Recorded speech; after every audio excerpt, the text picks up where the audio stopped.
হ্যাঁ রে হ্যাঁ, তাই কর, নইলে এই ইঁদুর কোনোভাবেই শেষ হবে না। একমাত্র বুড়ির বিড়ালই পারে আমাদের রক্ষা করতে। কি এখন সবার বিশ্বাস হলো তো? উপরওয়ালা যা কিছু সৃষ্টি করেছেন তার কোনোটি ফেলার জিনিস নয়।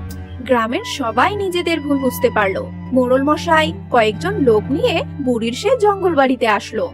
বুড়িমা, আরে ও বুড়িমা, রক্ষা করো আমাদের শান্তিপুরের শান্তি, তুমি ফিরিয়ে আনো আর আমাদের ক্ষমা করে দাও বুড়িমা, ক্ষমা করে দাও। আমরা না জেনে নির্দোষ বিড়ালটাকে আর তোমাকে গ্রাম ছাড়া করেছি, শাস্তি দিয়েছি, আর এখন উপরওয়ালা সেই অপরাধের শাস্তি শান্তিপুরের সবাইকে দিচ্ছে।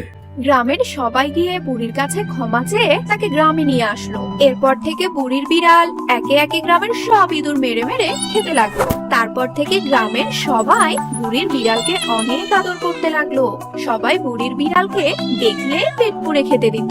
বন্ধুরা, ভিডিওটিতে লাইক করে চ্যানেলটি সাবস্ক্রাইব করে দাও।